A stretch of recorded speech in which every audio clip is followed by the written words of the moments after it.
Okay, so what happens is that Ezekiel, you just have to bear with us for a few minutes, yeah, because this was a follow-up from last week. Yeah, all right. Now, for situational writing, I think I gave some comments and I gave you marks as well. But again, the marks are kind of like roughly a bit subjective depending on the teacher. Some teachers will be stricter, some will be slightly a little bit more lenient. So because of that, you give yourself about like a plus minus 2 marks based on the mark range that I have given you. Okay, so now what I would like to maybe quickly comment before we go to our editing is this, yeah. For situational writing, remember I kept emphasizing there were 4 bullet points, and I told you that it is RP1, RP2, RP3, and RP4. It means required point 1, 2, 3, and 4. Now, you have to make conscious effort. That's why in writing, you need to do a plan. You need to do planning. Planning means that before you start writing out that particular, responding to that particular bullet point, you have to write some details on what exactly do you want to consider to be included in that particular paragraph or responding to that particular RP. Now, so it means that sometimes you have to go back into that information sheet that's given to you, whether it's a poster or whatever. You need to make reference to that and then retrieve out some of the ideas from there. And then you have to mix it with your own creativity based on a realistic situation. Now, I based on what I have actually read, the one that you guys attempted, so the task fulfillment, you didn't really fulfill the band 5, highest band. Why? Because the details, it means that in terms of sufficiency of details for each of the required point, I cannot find much details inside. Okay, so here, I want to show you that this will be the band descriptor or the mark scheme that your teacher, the marker, or even the Cambridge examiners will use in terms of giving you marks. Yeah? So you can look at yours and look at this one. You see, this task fulfillment, you will be given maximum of 10 marks. Now, in order for you to score 9 to 10 marks, which will be band 5, you're able to see my screen, right? All 3 of you? Yes. Yeah, okay. So I have already highlighted here. You see, all points, I want you to look at the first bullet point. It says very clearly, all points addressed and developed in detail. So what does it mean? It means that you cannot combine, like I think Haresh, what happened to you was you combine the RP1 to 3 in kind of like in one lump of a paragraph. And I was trying to figure out which is which, because I know there's a combination of that. All right, so is it like most of my students, I will email you a sample of a student scoring 27 out of 30. Yeah. And how did this child got it? It's because every single RP required point, it is one paragraph, and it's not a short paragraph, it's not touch and go, you know, a little bit more details into it. That's why it says develop in detail.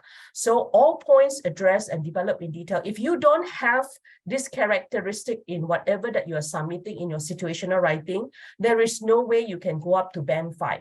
All right, so if it's band 4, is all points addressed with, it means that if there are 4 RPs, 1 or more develop in detail, then you will be on the 7 to 8 marks range. Now, 5 to 6 will be most points addressed with some kind of development, like just touch and go. And then the other one is here, some points addressed, and then 1 to 2 marks, 1 point addressed.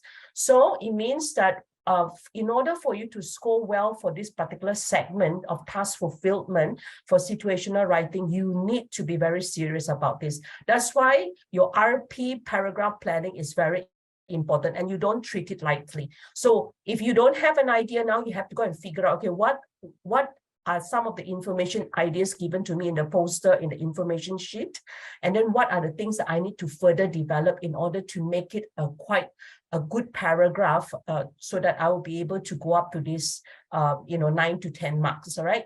The other one is purpose. What is the purpose of the, for example, your email, which we already discussed? You must know who the audience, which is your cousin, and the context. And the context here, in the light of, about this exhibition that you want to inform your cousin to come and visit and stuff like that, and you want to kind of recount your own experience with attending this exhibition. Now, all these are clearly addressed, and then ideas consistently supported by given information. Given information means that whatever that is given to you, you use those information, but you go and extend it beyond that in a logical manner. Are you following what I'm trying to explain here? Yes. Yeah, so you have to be very serious about paragraph development. Yeah, so if you lump things together, unlikely you will get this band 5. So I think Ezekiel, for you as well, maybe something learning for you.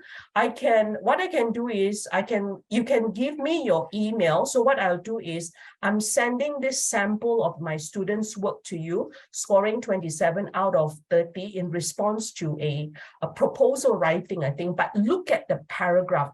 Each paragraph is one required point. So you can see it's almost like 1.5 pages long, not just a simple 250 words and sufficient. You can't score high for that.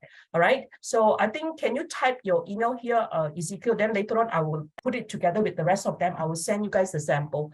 All right. Then we go to the language part. The other 20 marks come from the language. The language you will score on organizing.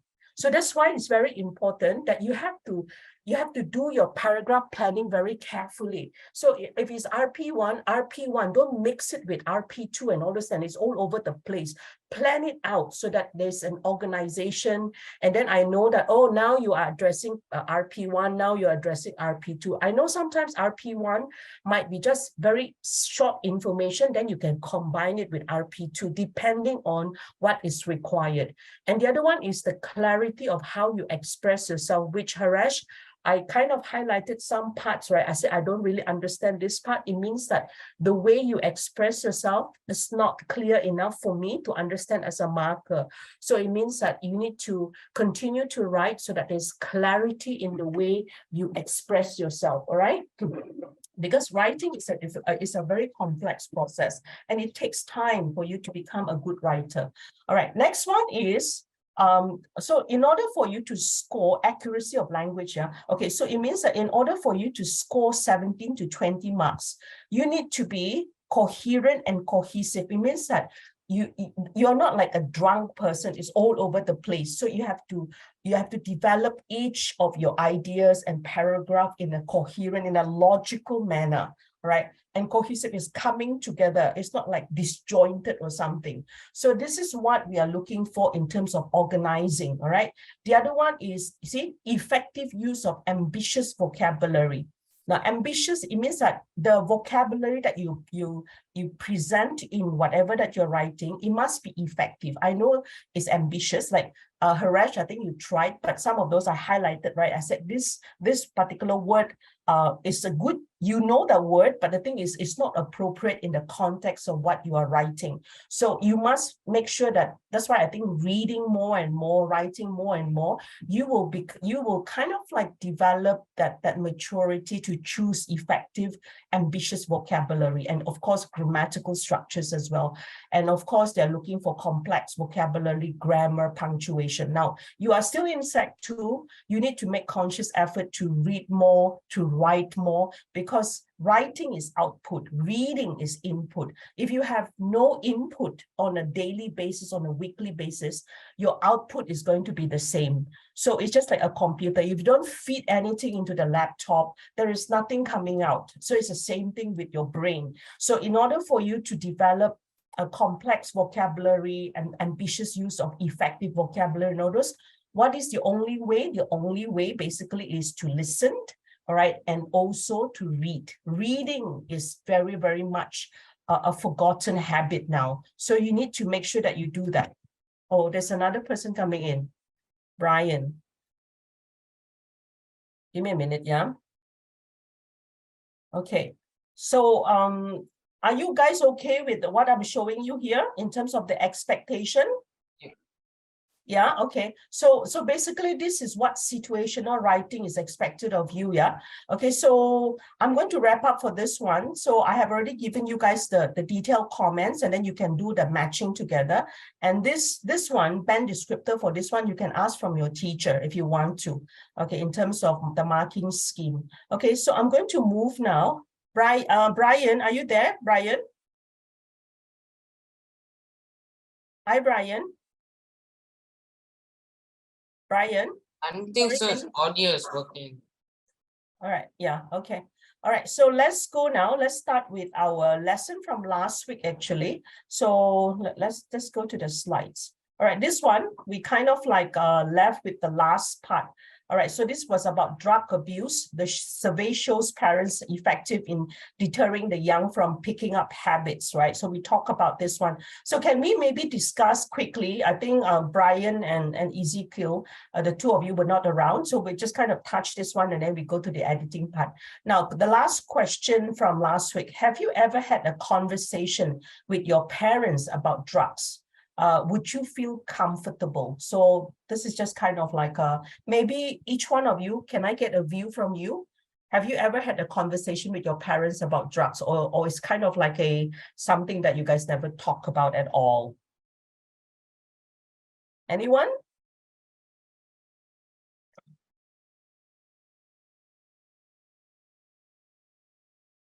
Anyone?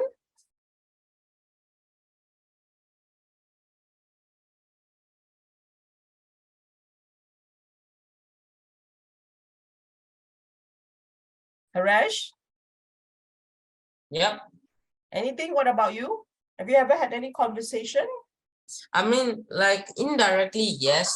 Because when I first started secondary school, my dad was literally giving me a lecture for to be careful for like secondary boys who like you think is like very suspicious, and then gives you bribes you into doing some stuff, and then also like giving you drugs or something like that.